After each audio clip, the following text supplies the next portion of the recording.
Welcome back to the Campaign Builder. I'm Dan, And I'm Adam. and we're showing you how we build a campaign to get characters from level 1 to level 20. We know that your table is different from ours, so feel free to use, adapt, and throw away whatever you need to in order to make things work for your campaign. We're expecting a well-rounded party, so we're designing encounters for the following 5 general archetypes: a warrior, priest, mage, criminal, and an outdoorsman. We now have a level 3 party, and they're just getting into a strange city with no bearings and enemies in hiding. Let's get to building.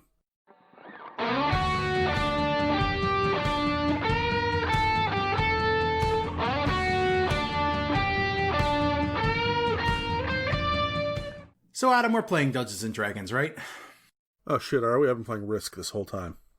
Oh no. Well, see, that's part of the problem, because Risk is just real world. It's boring, it's bland. I mean, you could have fun little locations in Russia or Africa, but in D&D, you gotta have the fantastical locations, right? Yes, you absolutely need to. Look, if you're playing in a fantasy setting, why wouldn't you? This is the opportunity for you to blow shit way up, right? Like, get crazy with it, get fantastical. It's what people want to see. Yeah, I mean, if you go to the library and you go find any sort of fantasy novel, go to the fantasy section, pull a random book off the shelf and look at the cover. You're either going to have an edgelord standing in a rainy street somewhere with some sort of magical effect around him, or, like the cover I want you to look at, there's a floating island or a large forest with a beautiful mountain in the background, right? Like these are this sprawling cityscape that makes no engineering sense, but it's a fantasy game, so go with it. You need to have these things in your games. It's part of the world. It's part of D&D. It's kind of what we're all expecting, and it's a lot of fun to build these things. It's not enough to simply have a tower attached to a castle anymore. That's medieval. Yeah, I mean, you need to have like sparks of electricity coming out of it, or magical runes like covering the surface, maybe a hum of magical energy. Like, there needs to be some sort of fantasy to this to really get and establish the feel of a high magic fantasy campaign like the one we're doing for ours. People always talk about floating castles and, you know, the tower window with explosions coming in, a gnome giggling, and you gotta really think weird. Think about the natural state of things. Think about towers growing out of the tops of trees at, like, bizarre 70-degree angles. Think about breaking the laws of physics. Waterfalls that flow upward, right? As long as there's a general reason or mentality or logic to it, there are all sorts of really, really fucking cool things.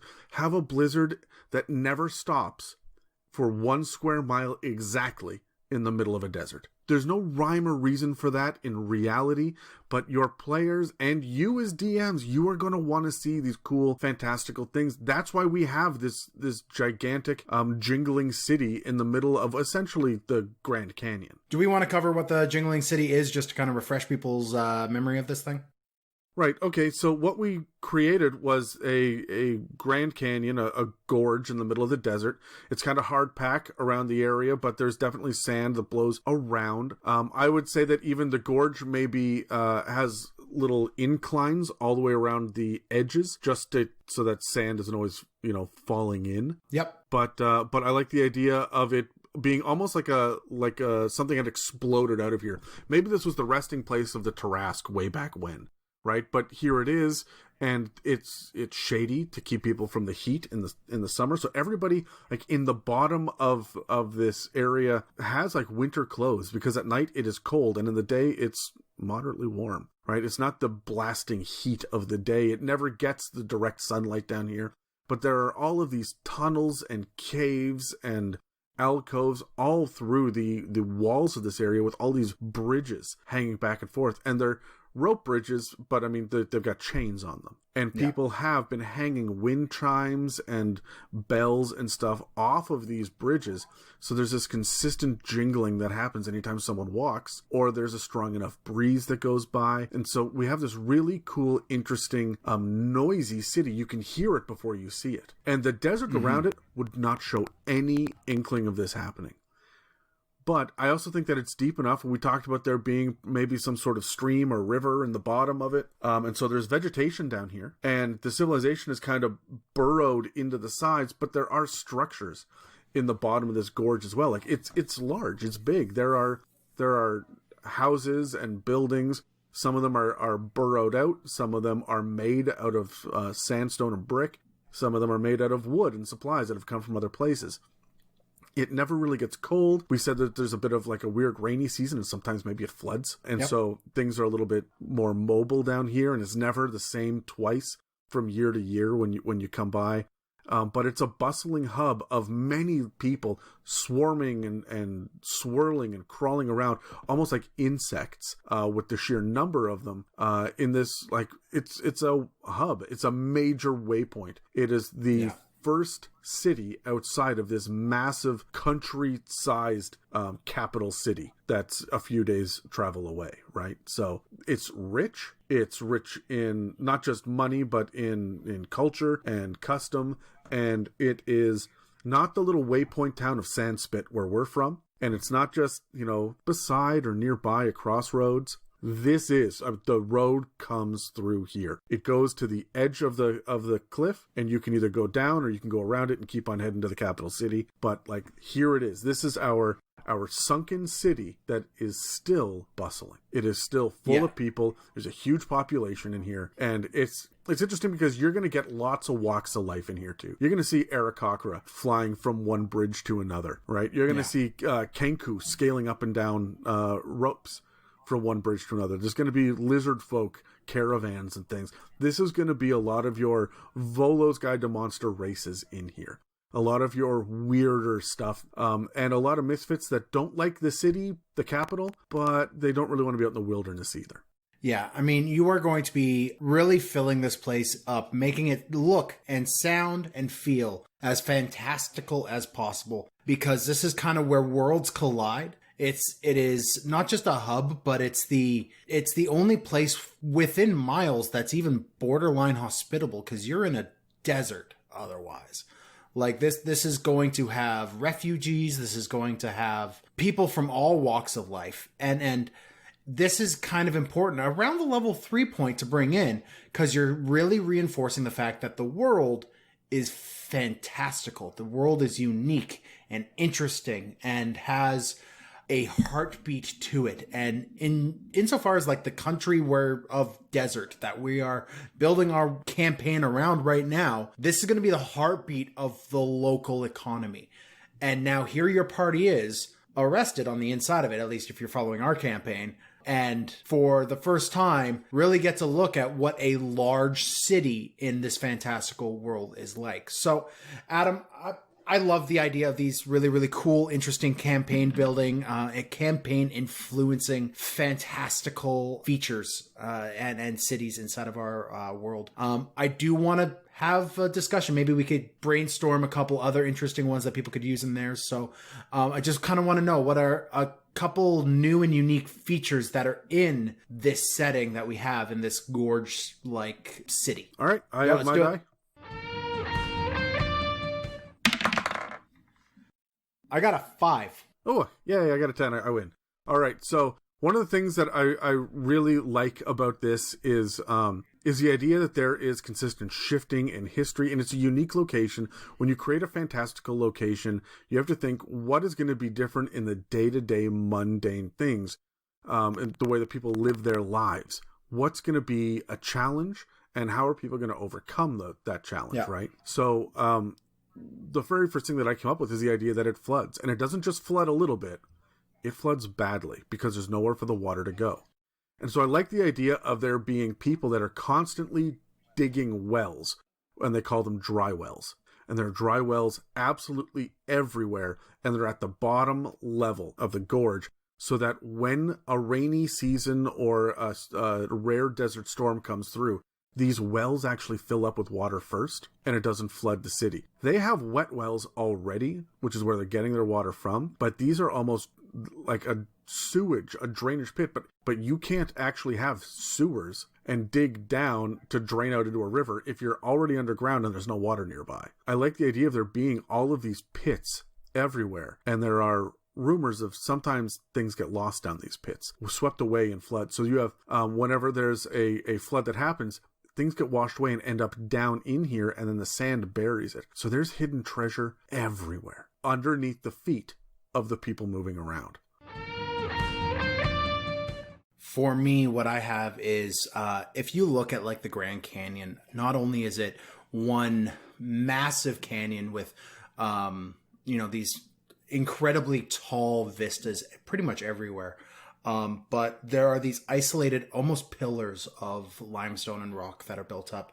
And I've always loved the idea of having this Jingling City being a bit of a religious hub in the area. So these massive pillars that are going to be, naturally forming pillars, or even something has burst out and created these pillars in the middle of the chasms. But these things are the hubs of the individual gods, each respecting or each reflecting the attributes of whatever god they represent or are the housing to.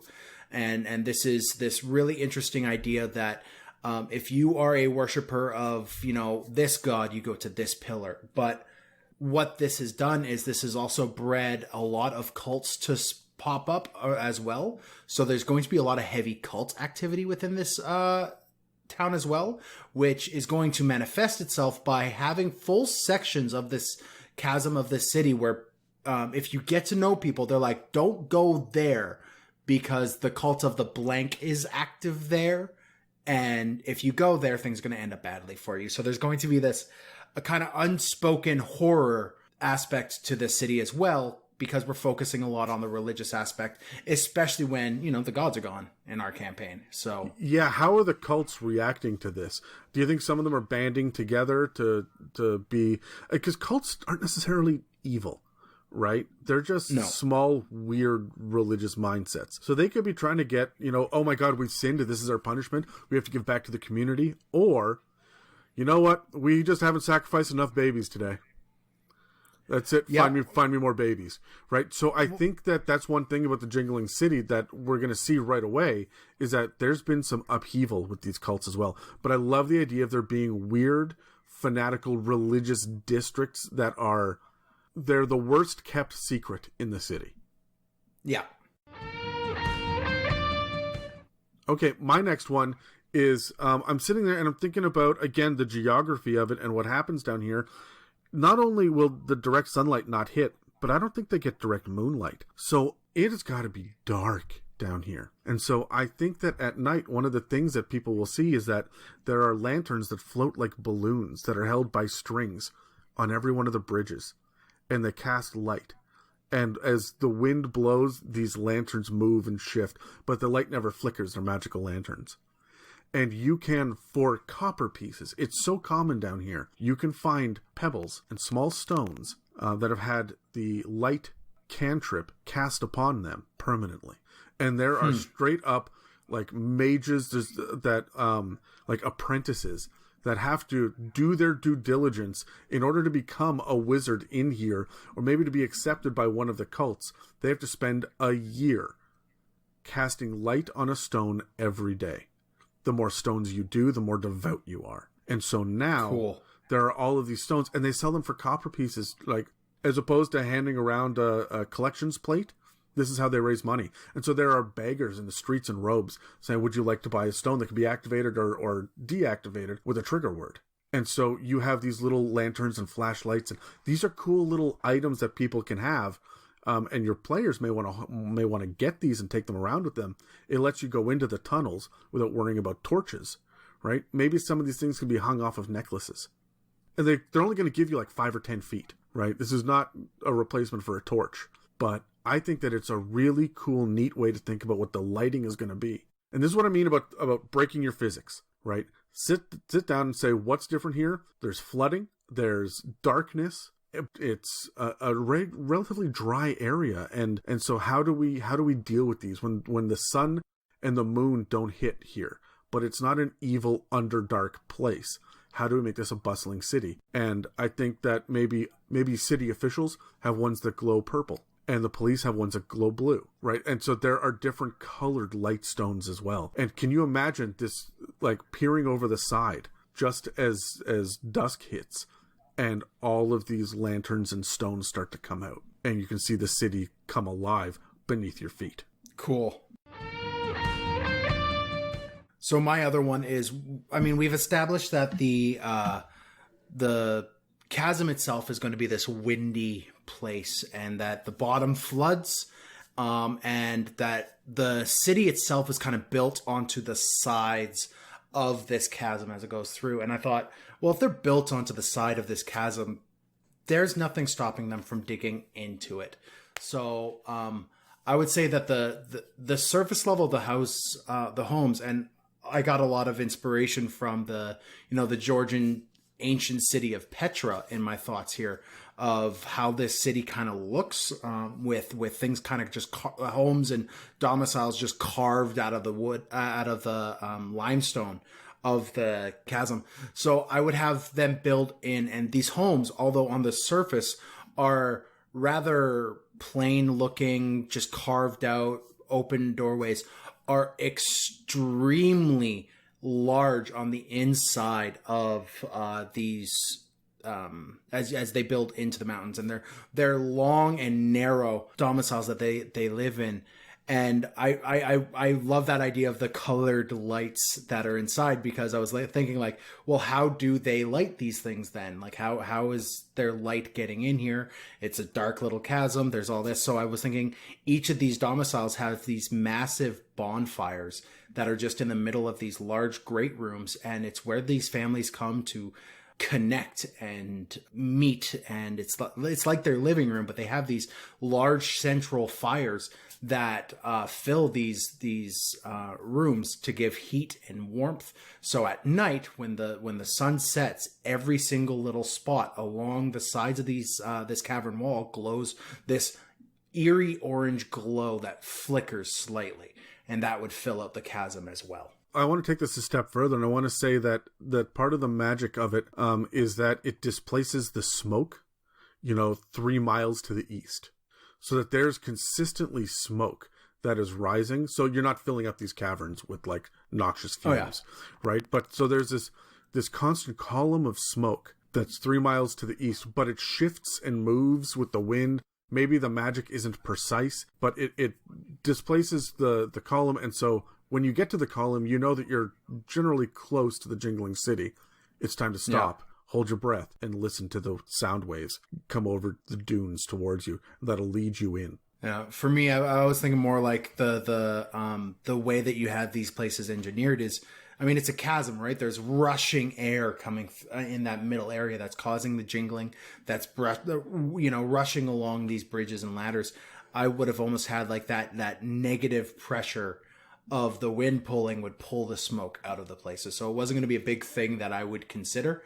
But having this, like, I don't know, like this almost tornado that circles the city, that is just all of this smoke that's been gathered and just moves around the city.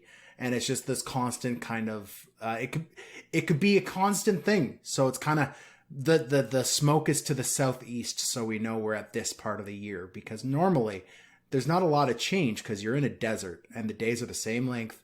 They're the same size, the same heat. Doesn't get hotter or colder. It's just hot all the time. So like this is how they're measuring time passage as well, as this thing kind of circling the city. Well, I mean, time does pass in deserts. Like, look, the earth spins. But you can absolutely be right. This is a fantastical realm. You can do whatever you want with it, right? How does time get managed in a fantastical realm as well? And so, like, I like the idea of you being able to follow the calendar based on where the smoke is. I think that's cool. I also think that, like, does this thing spit out like lightning elementals every once in a while? It gets too hot or too cold, or like we know that there's a certain time of year when that noxious smoke turns into shadow wraiths or something, right? Like I would homebrew some sort of monster that in the winter you don't want to go near that thing. You don't know it's winter because it doesn't snow, but because it's to the northwest. Yeah. Right. And so like I like the idea of there being seasonal militias actually that get, it's that time of year. We can see where the smoke is on the horizon. Therefore, we know we have to put all of our ancestral swords together and head out and slay whatever beasts get spewed out of this thing this time. Right? You can really play with some neat things here. Like even if it's they have ash mephits or something like that in Yep. Yep. in the monster manual. So like, look, there's a lot of fun options here. And if you think outside the box, all we're doing is talking geography and how one fantastical setting can be affected by the next logical step. And when you have magic, go nuts. So we have our city. It's this religious hub. It's this jingling city of bridges and ladders and rope and chain. And homes are built into the side of the rocks and fun. And it's this massive hub. It's huge compared to the little town of Sandspit that our adventurers have up until this point called home. And they have come here after experiencing this kind of lifting up of their egos. Boons were gifted to them with this saving of Sandspit, and now they're back to almost being nobodies in this town. I mean, word has traveled. Word always travels quicker than your party can travel, unless they're teleporting around, which we're level 3. No, they're not doing that. Well, I mean, but we did just have a big chase, right? So maybe they are faster than word. Yeah, I could see that. Maybe a day or two, but they are probably ahead of it a little bit. Yep. Either way, their reputation, the power that they would see gain from that is now pulled out from under them, and they're back to being just this group of adventurers. So they're going to have to get established again. How easy is that going to be, Adam? It should be difficult at first. They're going to need to find a new base of operations. They'll probably head to the nearest tavern before one of them realizes that there's probably a guild house somewhere here from their guild, right? That they can go post up in. You get to make a whole whack of new NPCs, which is fun. New people for them to interact with, so there'll be some role-playing opportunities. And they've got to make new relationships, and you're not giving them a new home, but you're giving them more people. These people are not automatically friendly, but they may be acquaintances, right? Yeah. You're not going to get a discount with the local potions merchant here because you didn't escort them. You're not going to pay the full price. You get guild prices, but you're not getting the discount that you would before, right? So you're being kind of pushed out, and you're slowly removing these boons, but I wouldn't remove too much of them.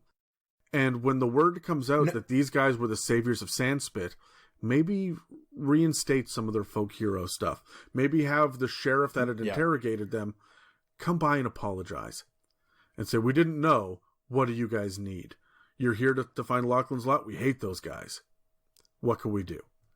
Right? We heard a rumor that they're in this area. And so I like the idea of the rewards and the boons getting pulled back for a little bit. But even again, when they get released from jail at the beginning of this session, because that's what we said. They're coming in with bags over their heads, and we're going to start this whole session off with them being disoriented and not really knowing where they are. We're doing this for a specific reason, and that is to illustrate a extreme version of having to explore a city from the ground up. Like, you just appear kicked out of jail in the middle of Main Street. Yeah. Right. And you plunk a map down in front of them and say, here's what you're looking at. You have no idea what's going on. There are bridges and jingling overhead, and in the distance above, you can see a cliff and on both sides, and then sky. It's got to feel claustrophobic. It's different. And so because it's so different, it's going to take your party a little while to get their bearings. If you drag this out beyond a session, they're going to start to get frustrated, and it feels like everything that they've done up until this point has been useless. So you're really going to want to slowly filter these boons, this reputation back onto them, and it should start making some difference in what they're trying to do, which in this case is, root out Lachlan's Lot inside of the town. Yeah. I do want to ask one quick little practical question of you, Adam. Because I've only done this a couple times where I've had the players explore a brand new city, and I've started that off with just handing them a new map and saying, here you go. A lot of parties that I've experienced, I've been a part of, or I've run, have kind of gotten flustered when I just hand them a map and it's got a list of places they could go to.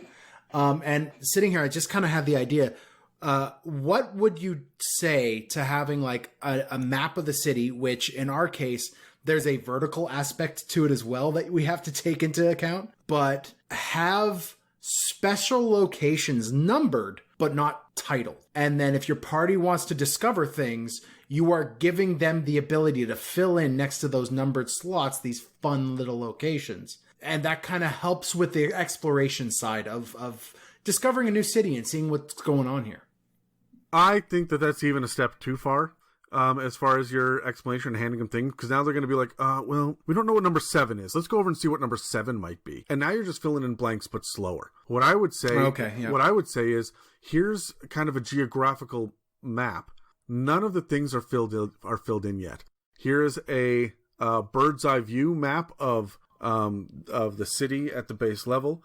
Here is the west cliff face. Here's the east cliff face. And as you guys are wandering around, I want you guys to, and we'll just fill this out. I got a great big piece of paper for each one of these things. And what do you guys want to do? And say, we want to go find the tavern. Like, there are a number of taverns along this area. You can see 3 to the left and 2 to the right.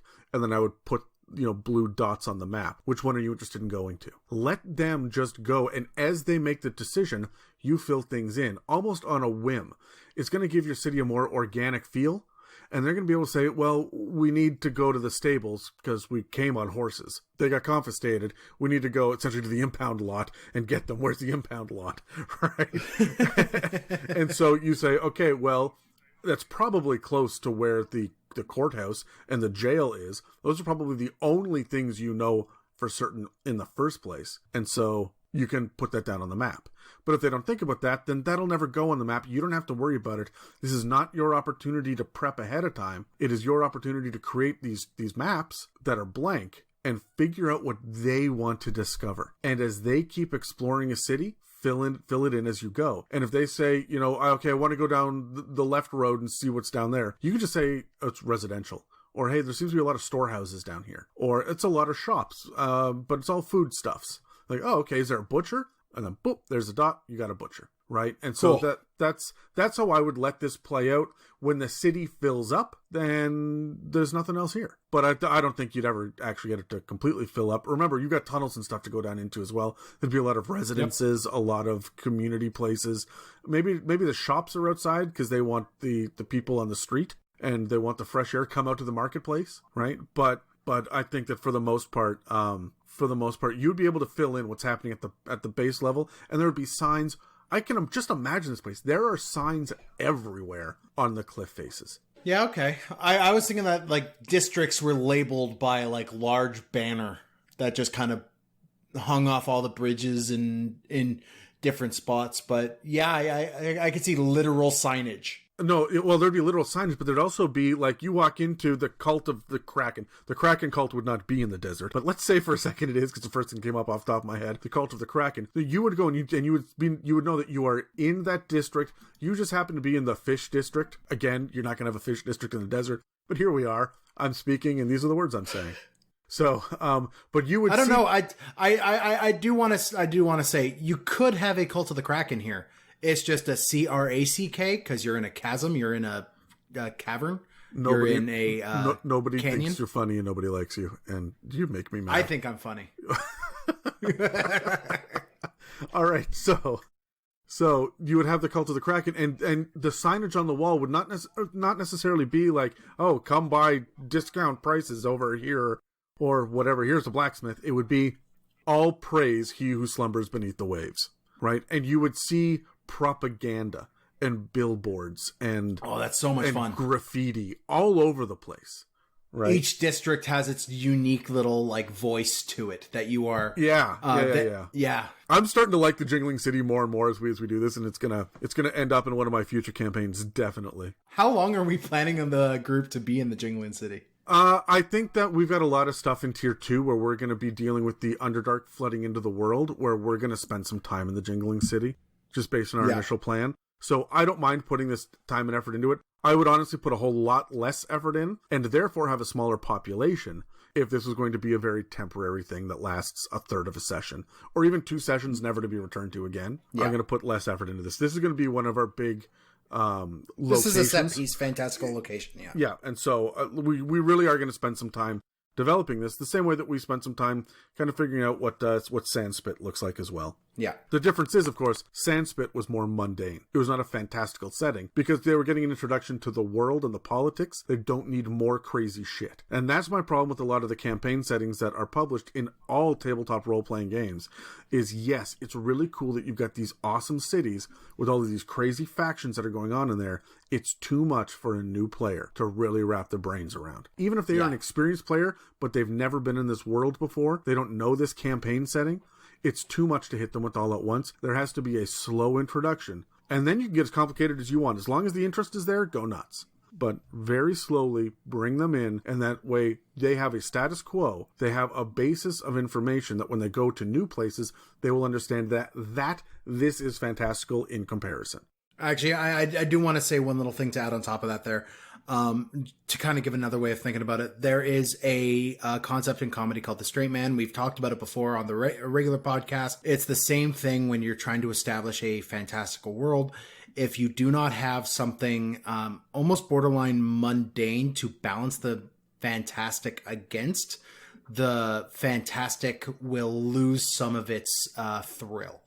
So you need to have the straight man type of encounter, which for us was the city of Sandspit. It's more mundane. It's more real, to give the fantastical a little bit more weight, like the Jingling City and the Metropolis and the Lighthouse and other things in our campaign that we have planned down the road.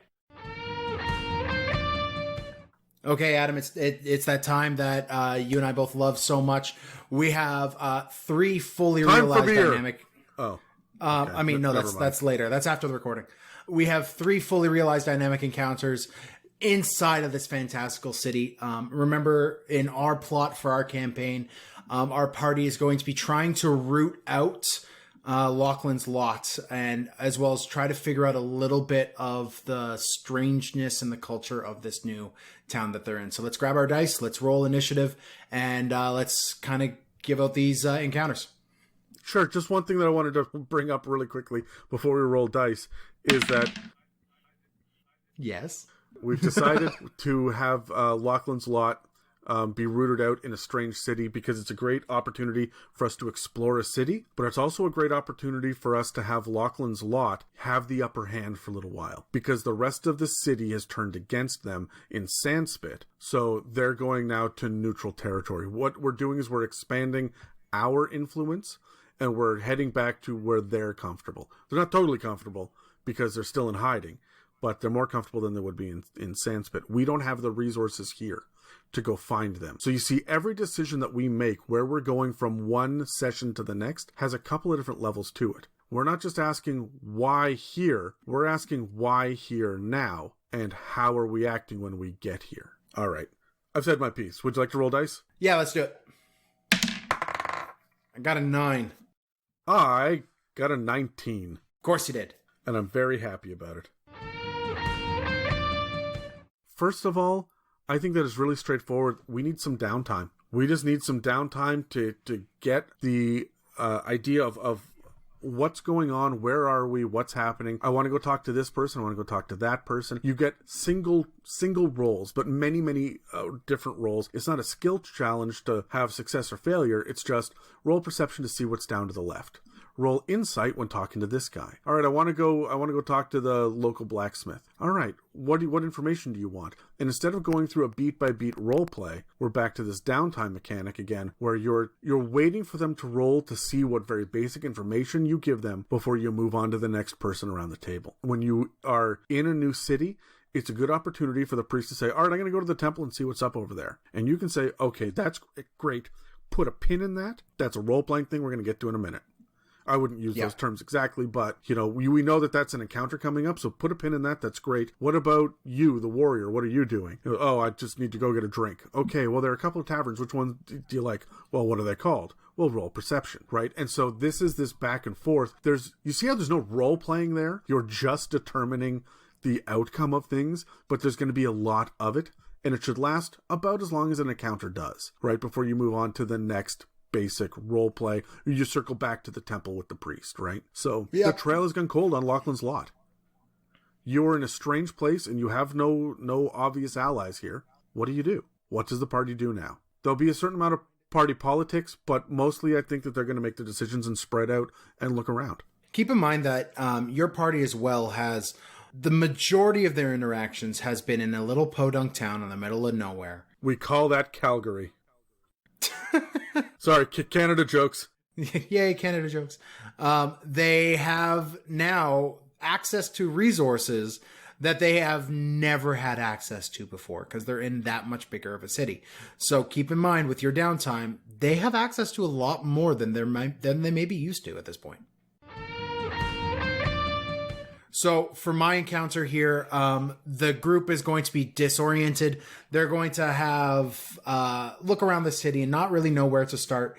And we have a heavy focus on guilds here in this campaign. So they're going to probably want to set up a meeting with their local guild attachment and or detachment, and maybe kind of set up their foundations before they move out and really dive into this investigation into the hidden Lachlan's Lot leadership inside the city. So they're going to want to find and make their way through town to find the Black Ink Union Guild House. But the rumor is that the operator is an untrusting person, and the party must prove their allegiance with some Merchants Guild flavored puzzles in order to gain access to the guild hall. This is one of those situations where just having an insignia isn't going to matter. You need to prove that you belong with the guild. And I would go and find some interesting puzzles or have some even like coin related logic puzzles that they could like tactically or tactilely play with, some like actual coin puzzles. I love that you just can't say the words that they can touch. Yeah, right. So I can't quite touch the word. So anyways, this is what I would have. This is, of course, a exploration to exploration encounter, which we don't get a whole lot of, where they have to find their way to this place, and then they have to find their way into this place once they finally find it. I like the idea, too, of there being a certain amount of paranoia in here because of all the cults and whatnot that's going on, that you could have the person say, oh, hey, welcome to the meeting room, and the meeting room goes on lockdown, and now you have an escape room scenario. Ooh, yeah, like that. Right? That's really cool. Like, yeah, we'll let you in. Yeah, that's not a problem. Hey, welcome to this detachment here. This is local 666, and we're gonna close the doors. And you know, then there's all your exploration. You know, they even have little escape room games that you can buy and you can play like at home with your friends. If you want to spice up D&D, bring in other games to represent and be a metaphor for how well they do in aspects in the game. Yeah, that's one thing that we literally did in one of my campaigns one time, is we needed to find out how many NPCs would live and get rescued. So we went and did a literal escape room, and depending on how quickly we did or how badly we failed, that would determine how many NPCs lived in game. And that added a real level of stress and pressure, and it was a lot of fun. So I really like this. That's a good one. Another good one for specifically this example, and I think we've done this before, but playing like House on Haunted Hill and those type of games to really inject some additional flavor in as well. So if you're trying to like get out of a house, playing House on Haunted Hill is a great board game to play. And that's your evening, and it kind of breaks the I don't want to say monotony, but it breaks the pattern of just meeting every week for D&D. It still matters to your story, it still matters to your plot, but it's a different system to play. All right, so my second one is going to be a combat to role-playing, and this is pretty straightforward. A group of ruffians jump the party in their room at the tavern, or they manage to get into the guild house, right, where your guys are staying. They are able to actually get in there when they shouldn't be. This is why the paranoia is so high in here. There's a different feel. There's a danger to this city. And after a short fight, when your guys are out of their armor, they're going to be up against the wall. They're fighting back and forth. It's going to turn out that these ruffians, these people, are actually another guild, and they're looking for Lachlan's Lot as well. And they heard that there were a bunch of people that came in. There was a big fight between Lachlan's Lot and some unknown group outside, and then they got your descriptions. Their info was bad, and they thought you guys were Lachlan's Lot, posing as members of the Black Ink Union, posing as merchants. And so this is going to be a fight where the NPCs, where the monsters actually stop and say, wait a minute. You're not Lachlan's Lot? Are we wrong? And they're actually going to give you they're going to give the party some sort of apology. Look, this is our big fault. This is our fault in a big way. Here's all of our information about Lachlan's Lot and where they've gone here. And so maybe they can hand them a puzzle, right? Or maybe they can give them some sort of magic item that'll help them see invisible things, right? If they're very, very close to them and they concentrate for a minute. Stuff like that, right? We know that Lachlan's Lot likes to use this kind of tactic. Here's a mundane magic item that is going to be able to help. And so I really like the idea of this fight, them getting jumped, and you know how much a D&D party hates getting ambushed. Yep. But then it turns into something positive. So, or it has a potential to, if the warrior would just put his axe down. For my next encounter, we have a role-playing to role-playing encounter, and this is when I really want to start turning the town towards helping the players and the players' goals here. The rumors about what the party has done in Sandspit have finally started to flood their way back into town, and as such, the town council is going to call for a impromptu meeting with the group to figure out if maybe there's something that they could do, maybe even to give the group a mission. But in the middle of this meeting, as you're meeting the town council, which I would have as almost a religious council, figureheads from each religious order that help run this town, maybe even figureheads from the guilds as well that are really entrenched in the city, are all part of this town council. And as they're meeting the party and the party's getting to meet who the town leadership is, one of the town leaders, an archmage of some sort, is going to burst in mid-conversation, mid-town council meeting. He's running late, but he drunkenly interrupts the meeting to have several guards with him who are seeking to get the party arrested because he's got some misinformation that has been spreading about the group as well. So this is what we're talking about. There are a number of new guilds. You can go back and listen to the guild episode. There are new factions. We talk a lot about the different kinds of factions at the beginning of the guild episode as well. And there's poor information, right? You are consistently having to defend yourself and establish yourself again in this city. And hopefully by the end of the session, you're able to, well,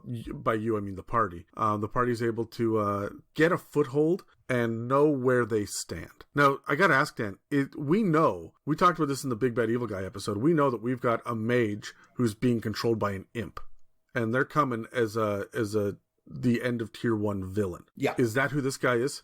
That's who this guy is. I would say that depending on how we want to play it, he could either end up on the side of the players, or which is kind of the way I would like to do it, and then subvert that to have him be the big bad evil guy at the end, or just have him be antagonistic the entire time and have him be trying politically to undermine what our group has tried to build every step of the way until at the end of tier 1 we're fighting this guy. This is going to be our big bad evil guy, and we're finally getting a chance to introduce him. So I would definitely add a little bit of gravitas to this, add a little bit of weight to this meeting. Now, my last one is going to be a role-playing to combat, and I like the idea of there being a contact that comes up to them and says, hey, I hear you guys are looking for Lachlan's Lot. I've got a bit of an inn. So you can see rumors are starting to spread. You've established yourself. Your word is getting out now, and they said, and Lachlan's Lot must know that you're looking for them, right? And the guy says, look, I know where one of them is, and I could take you there, but it's kind of through the back channels. And he takes you down into these tunnels. Maybe it's a sewer system, or maybe it's an old mine shaft or something. But he takes you down into these tunnels, and it's a maze down here. It's like a labyrinth. And he gets you down there, and then all of a sudden one other person steps out, and it's just the two of them. But they're both holding daggers, and they look at you, they look at the party, and they say, look, you guys are way too trusting. And we love it when new people come into this city because you guys are such idiots, such rubes. If you ever want to see daylight again, we're going to need 500 gold pieces up front. This is extortion. And there will be a little bit of sorry, I said earlier this was roleplay to combat. No, this is roleplay to exploration because your party is not going to be able to do this. No party I've ever known has ever said, oh, okay, we'll pay the bribe then. Like, we'll pay the extortion. We'll pay the blackmailing. So, like, I really, really like the idea of them saying, no, screw you. And then having to remember, because when you were describing this, they didn't realize that they were screwed, right? You say, yeah, you guys, he takes you down, he does a couple of lefts, then there's a right, you go straight for a while, then down, and there's this room with like a blue geode in the corner, and then there are two rights after that, a left and another right, and then you come into this cavern. And they think it's flavor text, but now they got to remember what you just said, right? And they've got to explore and find their own footprints and figure out how to get back to the surface. Right, and there are just way too many crossroads and opportunities to get lost down here. So for my final encounter here, I really wanted to reinforce the idea that there's a strange culture of cult-like activity in this town, and I would have your players experience a little bit with some minor encounters here or there, like seeing some hooded figures walking down, chanting with weird iconography on them, or something like that.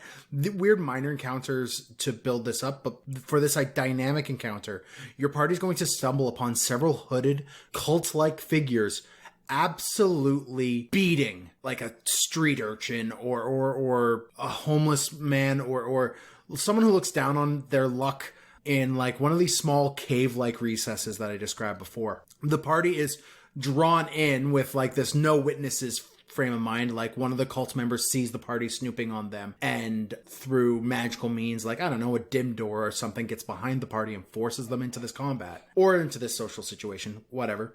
When this urchin that was supposedly getting beat up jumps up, fine, steals an item of importance from the party and books it.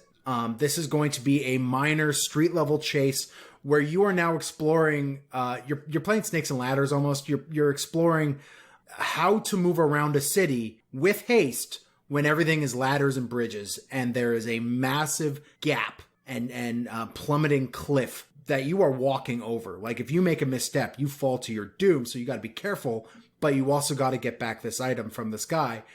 And I wouldn't make it that difficult. Again, this is within the bounds of an encounter. This might be a really good opportunity for you to explore some of those chase mechanics that we were talking about in the last episode. Yep. Right? That are kind of, we said small map level of chase mechanics, because you are going to go theater mine for a large part of this city as it sprawls out. You can end up in different districts and there will be different challenges in each places, and then maybe you have to jump from one bridge to another, and like I really like this as spiraling out to suddenly become a chase as you hunt them down, as opposed to it just being like a skill challenge. And I mean, the end goal of all this is going to be that Lachlan's Lot knows that your party is in town and has hired several of these cults or cult-like gangs, which is what this is. It's more a gang than a cult, to attack and stumble your party. So this entire thing was engineered. You're going to find this out.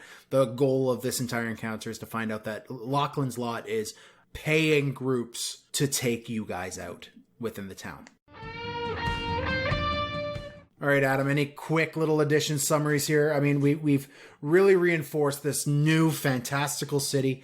It's weird cults, it's weird geography with, stranding our party in the sewers for an extended period of time.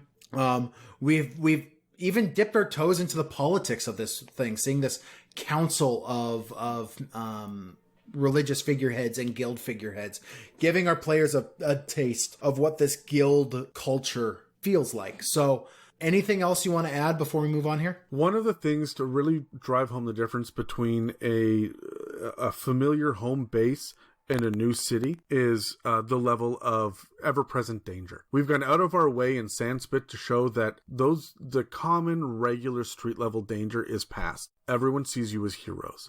There may be the odd assassin that comes in for you, right? Or a person that you've pissed off that you don't get along with, but you can walk the streets safely. In a new place, that might be a little bit more difficult. It should be more difficult when you're getting your bearings until you make a name for yourself. And granted, in time, your reputation will catch up. I would say that within a week of being here, people know that you guys are the heroes of Sandspit. They know that you are local folk heroes the next town over. Yeah. But if you don't do anything to prove it, that's not going to hold water. So there should be an increased level of danger. And we're going to see that. We're going to see that things are not always what they seem, right? Because it's just your party. And I guess that one half-orc Oster that has been bumbling around with them now. Oh, yeah. Probably came on that chase with them. So there's going to be a handful, 6, maybe 7 if there's another NPC around. There are people around here. Remember when we talked about different guild members and NPCs? Yep. As well? Maybe we introduce one of those back from the guild episode. We introduce one of those in this new chapter house. Make a new friend. But the allies and the enemies should not be balanced. There should be more enemies and foes and dangers than allies, at least at first, in a strange place. So now that we have our bearings in this strange town, it's time to find a tavern and rest. This will let us find new inspiration in a new setting. Tune in next week when we start to lay the groundwork for unreliable allies. Thanks for listening to this episode of the It's a Mimic Campaign Builder. You can find us on iTunes, Spotify, and most podcast catchers, and all of our episodes and a big fancy donate button are available on www.itsamimic.com. Check us out on Instagram, Facebook, Twitter, and more, and we would love to hear your thoughts on how you would use this episode in your own homebrew campaigns. I'm Adam. Or is he? And I will be back alone next week.